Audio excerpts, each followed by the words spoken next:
having fun. Well, let's do the official introduction first. On my right, which looking to the stage will be on your left, we have Eddie Jobson.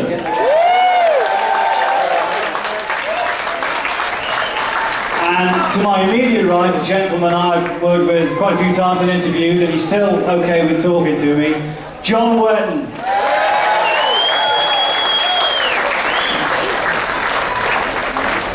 Okay, we're going to see if we can do this. We're trying out a new mic here. I feel like the slam chop guy, you know. I'll sell you some products for the kitchen with one of these. I can sort of hear myself.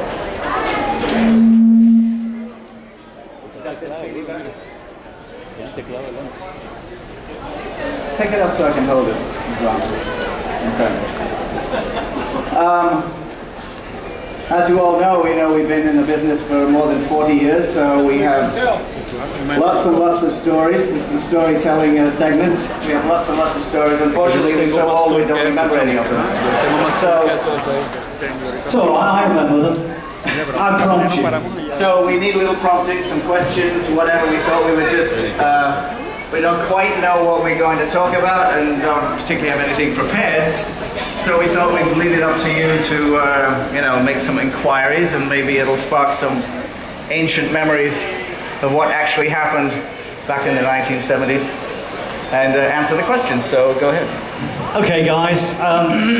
UK are playing, obviously, on the cruise. You two guys are doing this question and answer, playing some songs for us in a short while. I remember seeing the original UK.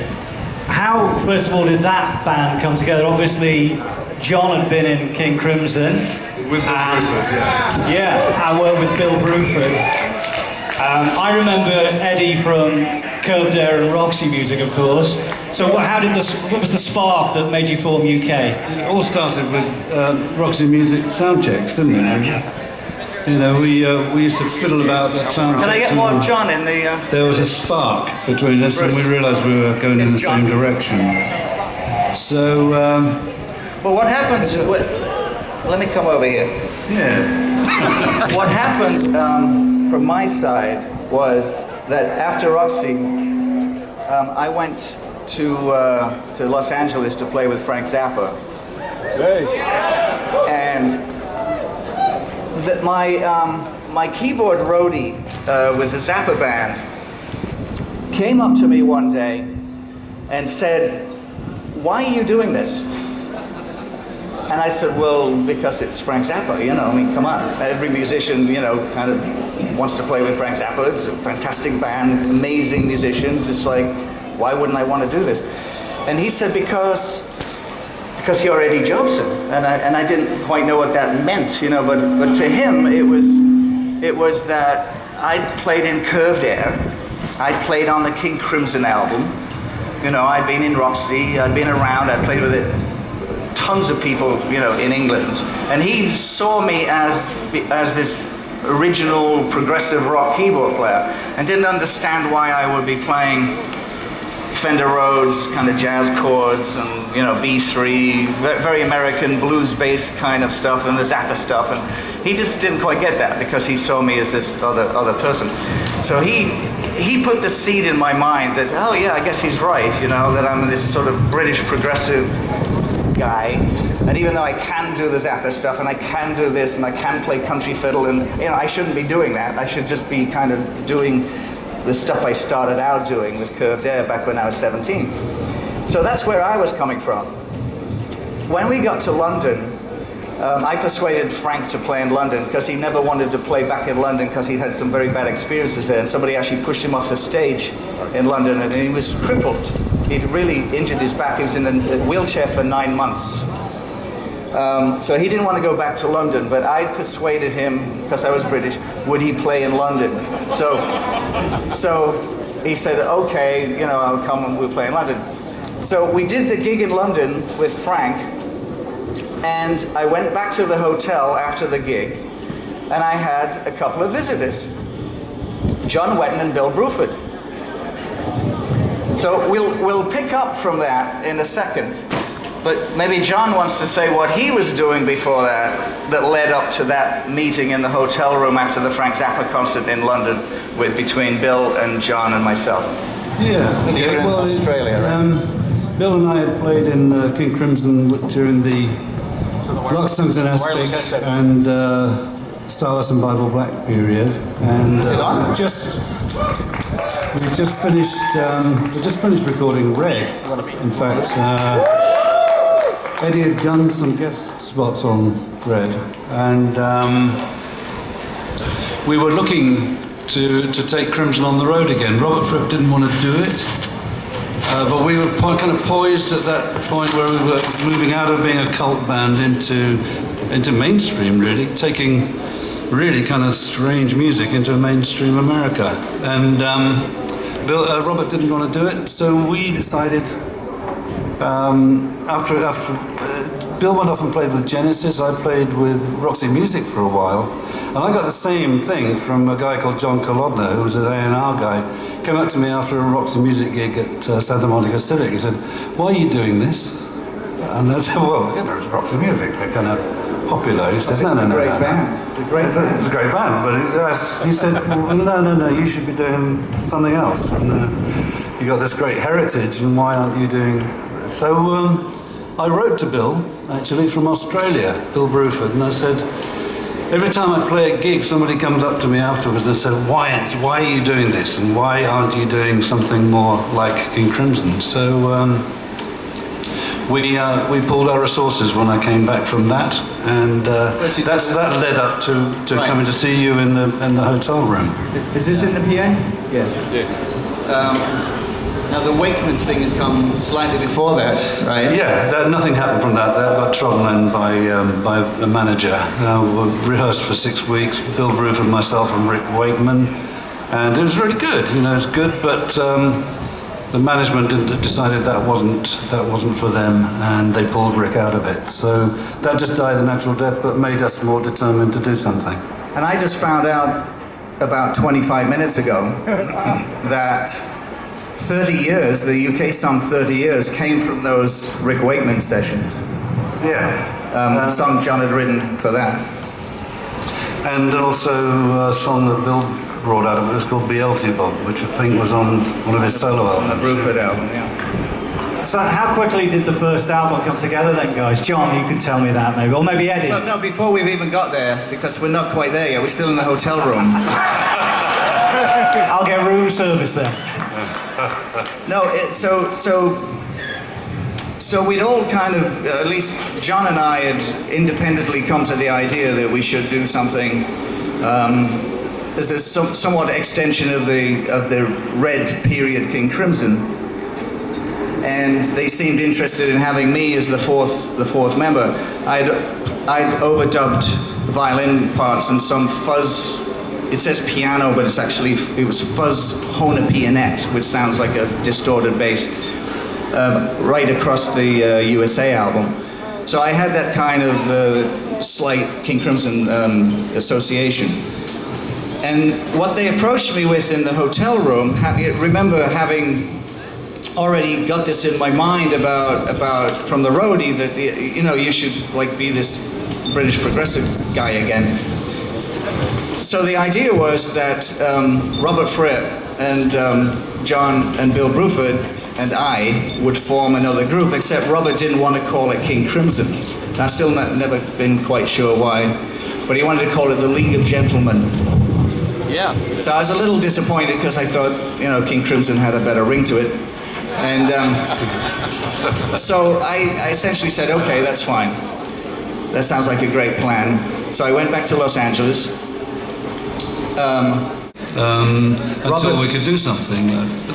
Robert, meanwhile, had gone on tour with Peter Gabriel. That's right, yeah. But every time we formed anything with Robert, he didn't want to call it King Crimson, and the manager would step in and say, yes, but it will be called King Crimson, you know. So Robert was on tour with Peter Gabriel, trying out whether he wanted to be back on the road again, because he hadn't toured in several years at that point, a couple of years at that point. And being on tour with Peter, apparently he decided that he wasn't quite ready to do a road gig again and have another band again. So I met up with him in Los Angeles. We had lunch, and he announced at that lunch that he wasn't going to do this League of Gentlemen project. So about a month after that, I was thinking, well, why did that all just fall apart just because Robert decided he didn't want to do it? So I called John and/or Bill, I don't remember, and suggested that we did it anyway without Robert, and that's how UK was formed. And I went back to England, and we started as a trio. Bill was working with Holsworth, brought in Holsworth, and the rest is history. How long did the first album take to make? I remember I was at the time working in a record shop, and the record company sent out white labels in white cover with just stamped UK. Yeah. And we didn't know anything about it, who it was, until we put it on, then we knew. It was very obvious then when we played it. Yeah. Yes. So how long did the first album take to get together? Yes. We'll confer.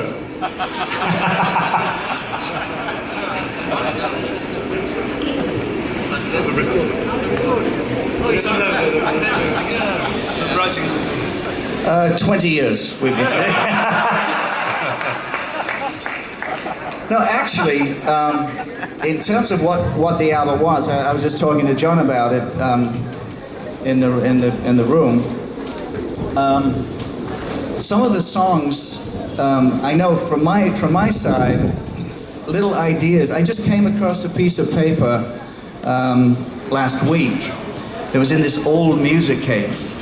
And I think it was from when I was about 18 or 19. Because it was all music written in red pen, which is what I used to do when I was a teenager. And there were all these little ideas, like 4 bars of an idea. And I was looking at all of these little ideas and came across a bunch of little tunes, like, oh, that one ended up being She Sells on the Siren album for Roxy Music. This one ended up being As the World Turns on the Brian Ferry record. This one ended up being, Rendezvous 602. This one ended up 10 years later on the Piano One album for Private Music. There are all these little seeds of ideas that I had that I sketched out. And so some of the ideas have been around a while. As we just said, 30 years have been around from, the Wakeman period. So the actual recording, I think, was 6 weeks? 6 weeks, yeah, at Trident Studios. Yeah. Trident Studios, yeah. I mean, they always say that in music business it says it takes you 20 years to write your first album and 20 minutes to write your second. It explains why sometimes second albums aren't as good as the first ones. Yeah. A lot of that was because of the record companies, actually, because, in the old days, you would have a band, or you'd build something up and you'd think what it was going to be, and you'd have all this time to dig back at old ideas, and you'd write these songs, and then you'd put down this album and it was pretty good, it's all your best stuff, and then you'd go on tour, and the record companies would support the losses that you would have on these tours invariably, and then you'd come back from the tour and then they'd say, okay, we're going to do another tour and we need another album, and we've got you booked in the studio in 3 weeks. So get going, and you'd go, geez, what are we gonna, and you'd have to go back to your house and start rattling stuff off, really quickly. It's true. It's the pressure on you to make an album really quickly after a very successful one is unbelievable. They expect it to be done in 5 minutes. Well, they don't realize how much effort went into the first one. So the funny thing was with Crimson, though, the albums got better as we progressed as a band. They, from Larkstones and Aspic, through to Stardust and Bible Black, through to Red. For my money, Red is the best album from that lot, Yeah. But because we were wearing all the material in on the road before we actually got to record it, or most of it. I think the strange thing that I found about the second UK album, Danger Money, was that there seemed to be a bigger push. Maybe that's just from my perspective, because I can remember they even issued a promotional 12-inch of Nothing to Lose. It even got played on the radio a lot. Yeah. And I'm thinking, why not push the band with the first album? Because normally they do a big push of the first album and then it tails off, and it was kind of inverse, really. Why do you think that was? The first album, there was a bit of a tussle between Polygram and Atlantic as to who got it. Ah, right. Do you remember that? I don't. And in the end, Polygram got it. From Atlantic. Atlantic was a traditional home of progressive bands in America. Yeah. And we went to Polygram. They treated the first album as a kind of fusion album. Second one, they treated it as a kind of rock thing, much more of a mainstream rock. Plus, we were prepared to go out and do the stuff on the road. There was also a deliberate shift in style on the second album, because the first album, as much as we liked the first album and thought it was a good album, it was perceived as a fusion band. We were perceived as a fusion band, and the first tour we did, maybe some of you saw it, was opening for Alan DiMeola, and which was fine, except that we thought of ourselves as something of an extension of the progressive rock genre and of the King Crimson model, and yet we were kind of being seen as Jean-Luc Ponty, Al Di Meola kind of fusion band, and being put on the bill with those audiences and those kinds of bands. And I think actually John will remember this when I remind him. I think a key moment was that the first UK were put on a bill in Oklahoma. Yeah. With Van Halen.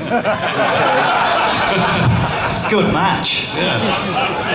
Actually, 2 concerts, both open air, like rock and roll festival type concerts. Main reason for that was that Eddie Van Halen was a huge fan of Alan Holdsworth. No, actually, I don't think that's the reason. I think it was just some bad booking. I've actually talked to Eddie Van Halen about this. I don't think Eddie Van Halen knew who Alan Holdsworth was until that concert. And as a result, the audience hated us, and they were all, rock and roll, And Eddie Van Halen and Alex and the other guys in the band, not David Lee Roth, but the others, they were digging the hell out of the side of the stage, watching this, thinking that this was the greatest band, But the Oklahoma, audience were not digging this at all. But as a result of that, Eddie ended up getting a record deal for Alan with Warner Brothers to help to get him a little more exposure. Eddie became a huge fan of Alan's at that point. But anyway, back to the story. I remember specifically John being really a little bothered by the fact that we couldn't play to a real rock and roll audience. We just couldn't do it. Because they just didn't like it. And because we were so jazzy. And so after that, right after that tour, we ended up making a change and decided that Bill and Alan should go off on their own and do their fusion thing, which they did, on One of a Kind, and that we would deliberately take the band a little more obviously mainstream, so to speak, so it was more of an obvious progressive rock thing, and really, even though we could have kind of kept some of the more fusion jazz elements, we deliberately decided not to. I've never been a big fan of jazz, I must admit. Right. I mean, no, seriously, I'm not. I sort of love classical music and I love rock music, and I love the fusion of those two things, but I'm not, traditional kind of jazz stuff leaves me a little bit cold, I must admit. Yeah. So anyway, I mean, a lot of people's reaction was, oh, I really missed that whole fusion meld that we had going. But it was kind of a career move, essentially, that we just didn't really want to be in that camp, because it was starting to feel a little stale, that whole late 70s jazz fusion. Actually, we wouldn't have survived. No. We wouldn't have survived, so... So that was the sort of the thinking behind the Danger Money. Yeah. Was Terry Bozzio the obvious choice for the drum stool then? And that was... Eddie's I know you worked with him in suggestion. Zappa's band, Yeah. obviously. I was playing with Terry. I don't know if he was the obvious choice, but Terry at the time, was the real upcoming drum star of the world. Nobody was really playing drums like that at the time. So Terry was very impressive, and Bill is you can't really replace Bill, because Bill is so idiosyncratic. He has his just the Bill Bruford thing. And so rather than try to get somebody that just played like Bill, it was just like, all right, well, let's just do a different thing. And I'll tell you something else as well about that lineup. We didn't intend to be a trio. We actually approached one guitar player, and that was Eric Johnson. Yeah, true. Yeah. Who at the time was pretty unknown, and we'd seen him in a club somewhere. In Texas, I think. In Texas. It's really good. Yeah. We thought he was really good. Yeah. And we asked him if he would be interested in joining UK. After Alan, and his manager just didn't want to know about it. So Eric kind of stayed in obscurity for about another 4 or 5 years, I think. I think that would have been a good move for him. In fact. There was another suggestion, which was Gary Moore. If you. Oh yeah, sure. He was actually a lovely guitar player. Yeah. That didn't happen either. I'd actually played with Gary because Gary and I were on the same management when I was in Curved Air.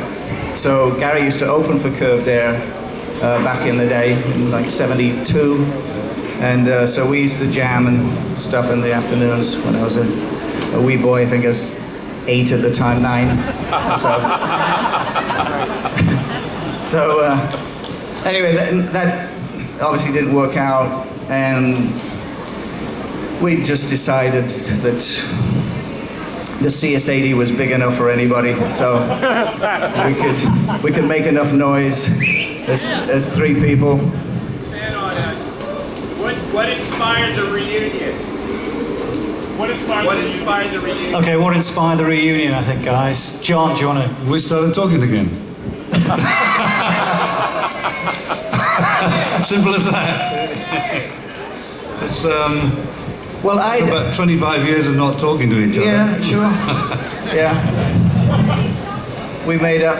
Well, I came off the road after the Jethro Tull guests tour, the A tour. Somebody saw that? Yeah. Okay. I basically quit after that. I quit for 27 years. So I didn't go on stage at all in all that time, really. I did one walk-on with Jethro Tull briefly at the Meadowlands one night, played a couple of tunes, but otherwise, and we did that TV show, that Bach thing in Germany, so twice that I actually played, but basically I came off the road for 27 years. And when I decided to go back on the road about 4 or 5 years ago, just to see if there's anything, left in the tank, I formed a group called UKZ first. And the idea of UKZ was to do completely new music, And we did a little bit of that, but it was just really hard coming back after 27 years, and there's no structure left anymore. There are no promoters who know who the hell you are or care, and so on and so forth. So instead, I decided to have a second project called the UZ Project, and the idea of the UZ Project was that it would be an unabashed tribute band to the progressive rock genre. It wasn't meant to be doing new music, it was just meant to be a tribute group to the genre. So one of the concerts I put together for the UZ Project, I invited John, and I invited Tony Levin to come and join me in Poland. And surprisingly, John accepted. So, so John and Tony came over to Poland, and we did 3 shows in Poland. And quite frankly, I mean, it was just really good. It was really good for John and I to be playing the UK music, together again with John's voice, having John's voice on it. The real thing is just can't beat. And also, Poland was comfortably far enough away that if it went horribly wrong, nobody would know about it. John, if I can ask you, I can remember interviewing you in 1998, and you said you were working with Eddie then, and I said then, is this going to be a UK reunion? You said, I don't know yet. And it kind of fell apart. Why was that? Was it just not the right time for it? I think my health has a lot to do with it. I'll fully admit that. It's kind of, I wasn't the easiest guy to get along with, and... He wasn't. Oh yeah, right, okay. So next question. Well, we got some people out in the audience with microphones. Anybody Yes. out there? Side down here. Steve, there's a gentleman down here in the front like to ask a question. Don't worry, sir, we will get to you, I promise. Down here at the front, Steve, where are you? You can't miss him normally, he's really tall, long hair, tied back. Here he comes. Just down here in front of the stage. Right in the front. Put your hand in the air, sir, please. Want to ask the question? There we go. See him? Hey guys, with having less, with the freedom that we have with the labels kind of not telling us what to do anymore, do you see the freedom of coming up with something completely that you really, really want to do and not be so controlled by the management and the labels and just really do what you want to do instead of being told what to do? Well, now we have the freedom to make the records we want to make that nobody's going to buy. That's...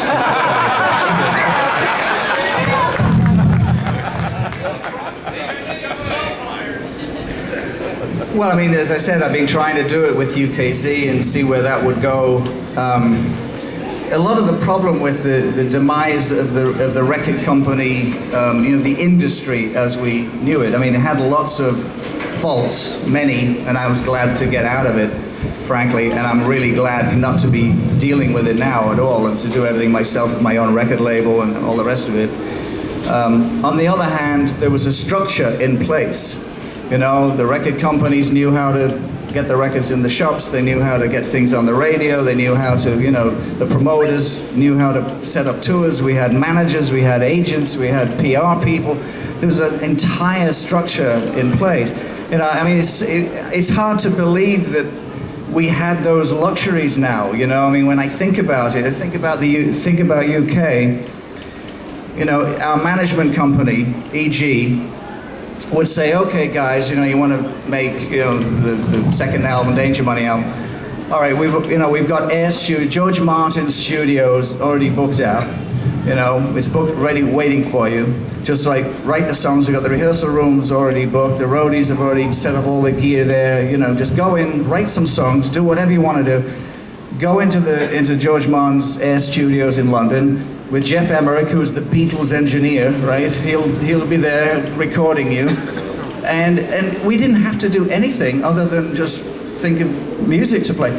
We never once, ever had a record company person in the studio in all of that time.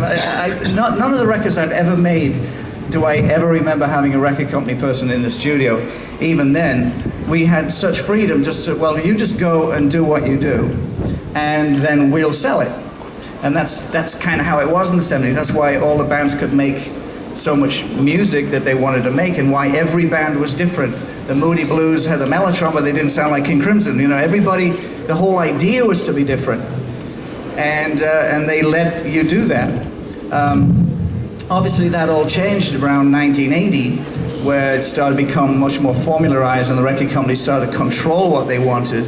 And they wanted this kind of song on the radio and all the rest of it. And now, even though that's all we have now, is just where the performers are pretty much just puppets now of the record companies. They're just dancing girls. That can whatever.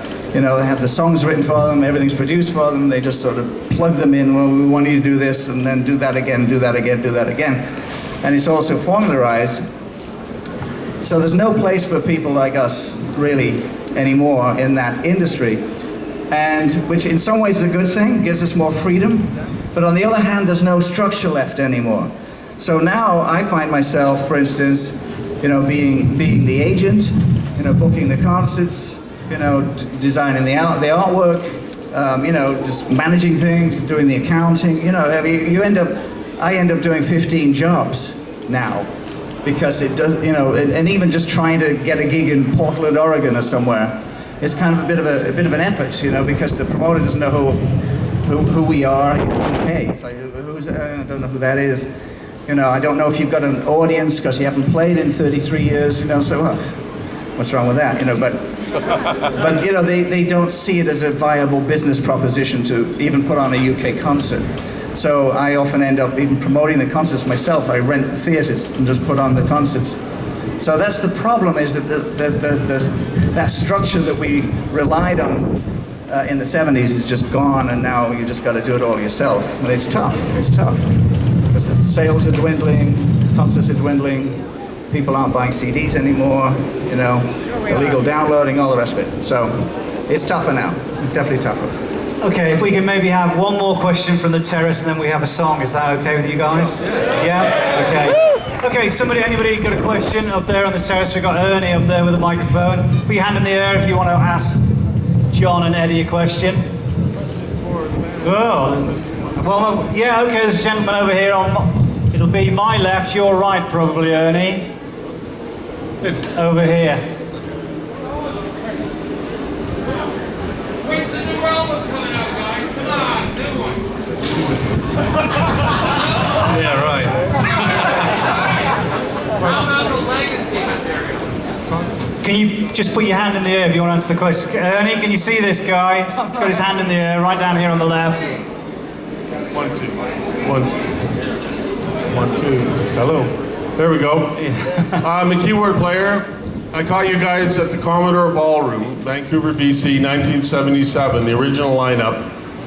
And a question for Eddie, being a fellow keyboard player. Are you going to be bringing out the mighty CS80 beast, or are they too hard to keep in tune?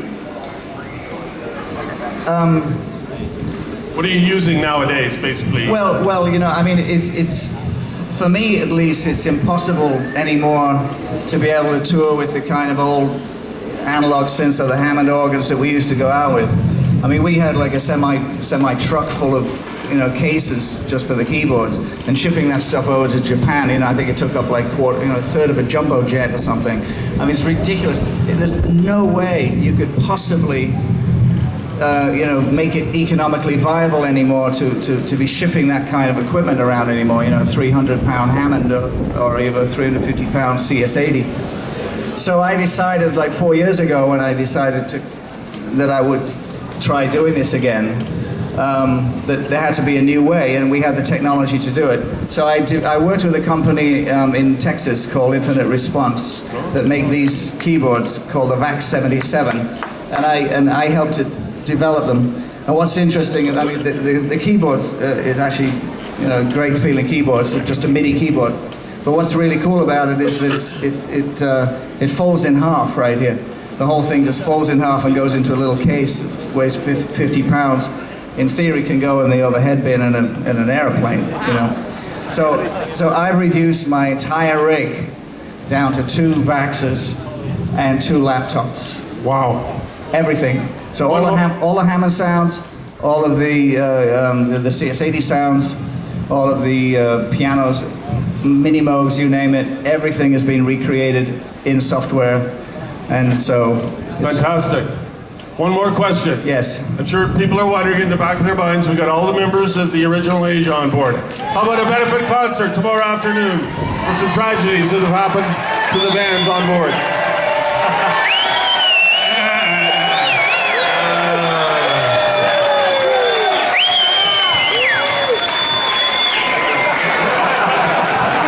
Because we're very flattered. We're very flattered. But unfortunately, we're all wearing different hats on this tour, you know, and it could not be done. It could not be done. I mean, it's such a beautiful event. This, it really is, and you got a plethora of acts to see over the next 4 or 5 days. Enjoy it. You know, we're all going to be here. So. Well, okay, guys. Are you going to play 1 or 2 songs first and one more chat? Well, you're going to play 3 altogether, so we're going to play 1 song now or 2 songs now, then more questions.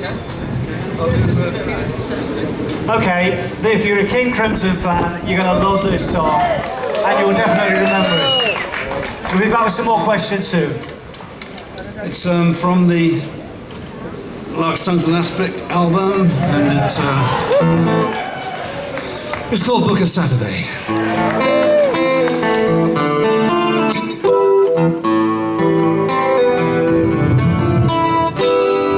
If I only could deceive you, forget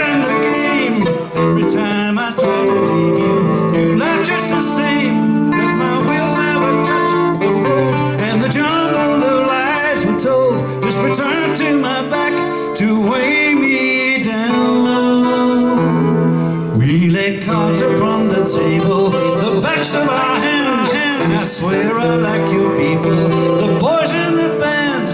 Reminiscence has gone astray, coming back to enjoy the fray in a tangle of night and daylight sounds.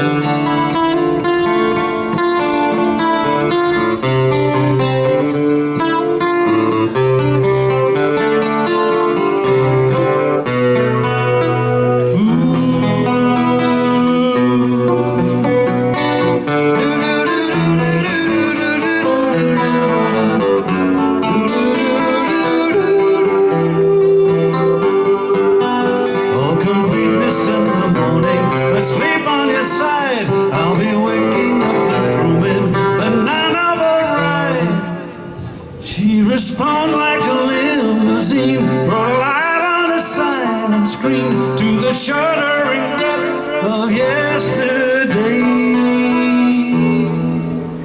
There's the sucker of the needy, incredible scenes. I'll believe you in the future, your life and death dreams, as the cavalry of despair takes a stand in the lady's hair for the favor of making Sweet 16.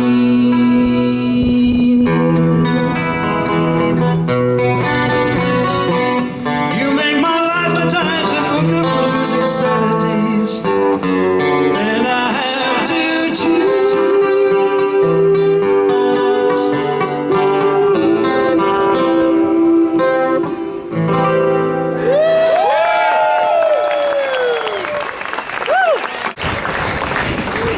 Okay, we've got some more questions. We'll go down on the pool level again. A hand in the air if you've got a question. Steve, there's a guy over here. We'll get to you in a second. Maybe the gentleman in the pool's got a question. Am I on? Okay, I'm going to ask this questions on behalf of everybody on the ship and all your fans that you guys still have worldwide. Now that you're all together, will there be new material forthcoming? Please say yes. Never say never. Maybe.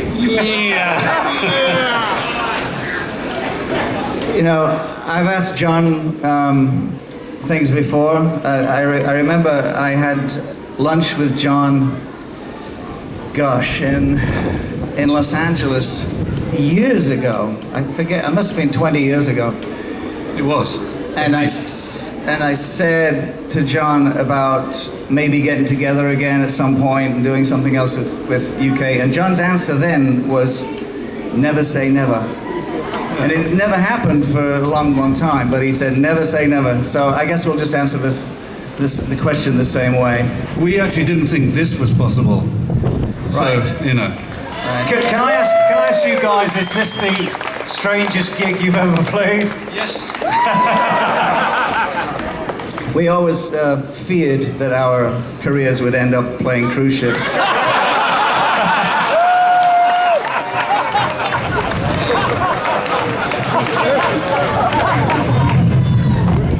If we can have another question from the terrace, Ernie. Hand in the air if you'd like to ask these guys a question. If you're on the terrace up there, just put your hand in the air. Ernie, guy over there, wherever.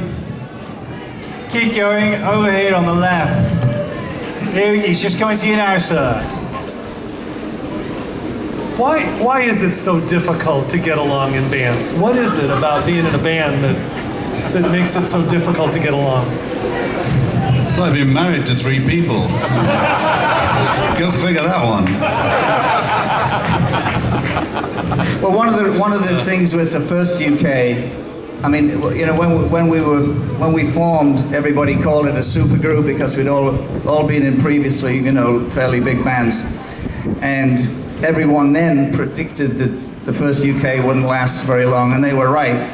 And you know, since then I've been asked that question a few times, you know, and I think the real answer, I mean, John's right, it is like being married to 3 people. But the other thing is that when you've been in big groups, and if you've been kind of the main writer, or you've developed your own style, your own thing, you know, when you get together in a group, even like UK, the first UK, there's always a sense of compromise, you know. It's just like we all know Alan Holdsworth, what he does now, you know, and we all know what John, you know, has done with Asia, say, you know, and yet, you know, we're all in this one group, so it's like, how do you find that middle point, you know, where Alan is okay doing it and John's okay doing it. And if anything, actually, that's the reason that I ended up, you know, my songs like In the Dead of Night ended up being the ones that were generally used, because they were the ones that most of the band agreed on, because they were somewhere in the middle, I think. So that's always difficult, you know, because after a while, people want to maybe not compromise anymore, you know, I don't want to have to do that because it's not really my thing, and so people then usually split off and go and do exactly what they want to do after a band like UK. Well, despite the kind of united front of pleasant bonhomie in a band, it's very rarely like that on the inside. You know, there's usually personality conflict, isn't there? You know, it's not as easy as it sounds getting 4 people to agree on even one thing. So, agreement on musical presentation and direction and stuff, it's almost impossible. Usually it comes from 1 or 2 people in the band, the direction. And at some point, like this reunion that we've now done, you know, you do get to a point where you go, well, you know, I've done all of these other things, and I've done my solo stuff, and I've shown all the stuff I can do, and then you go, you know what? But that stuff we did together, you know, John and I did together, was really darn good, you know. Let's just do it again. You know, you really start to appreciate when you look back, you know, because we're all on now 60 albums, 80 albums, whatever, you know, we've all each played on.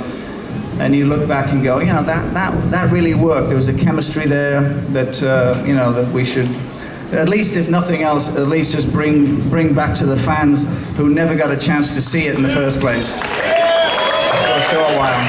Or want to see it again. You just said looking back. I'd like to ask a question. Being a man of a certain age, I've been buying lots of archive releases that are being reissued as deluxe editions with extra material. Now, the one I would like to see out as a deluxe edition would be Night After Night, the live UK album. Was there ever a chance that might happen? Did you have any stuff in reserve? I'm presuming you recorded more than just the tracks that were on that album. Oh, no, that's all that was there, really. That was it. That's a shame. We never had much archival material, mainly for the reasons we said before, you know, where there was usually like a lot of pressure to come up with something new, you know, in the next minute.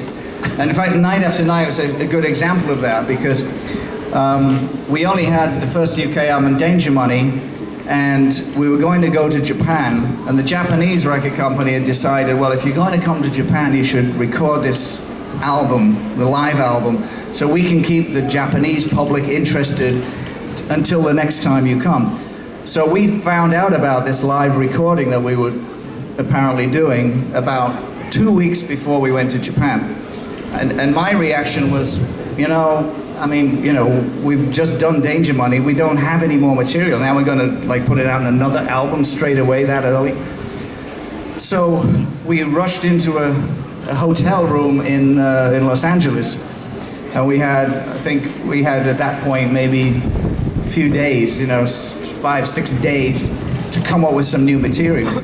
And so in this, you know, feverishly working away with a keyboard in a hotel room in LA, coming up with the Night After Night riff, and, you know, the bum, bum, ba-da-da, and the whole thing, and As Long As You Want Me Here, and John's scribbling lyrics like crazy, you know. We rehearsed it, you know, like in about 2 days, and then got in a plane, went to Japan, and threw it into the set, so we had some new material for the live Night After Night album. So that's why there's no additional stuff. Okay.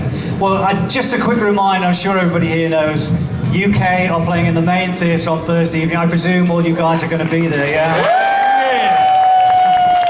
Okay. Okay, maybe one more question, and the guys are going to play another song for us. Down here, Steve, put your hand in the air. Gentle Giant t-shirt, can't miss. Stand here on the left in the front. Put your hand in the air so you can see. Here we go, Steve, over here, just front of stage. Here we go. Don't fall in the pool, Steve. Yeah, I do. Yeah. Thank you. Comedy prog. I'm from Canada and here, and all the questions I really originally had have been answered. But I think on behalf of everybody here, I don't know if you guys can really understand how much that your music has changed our lives.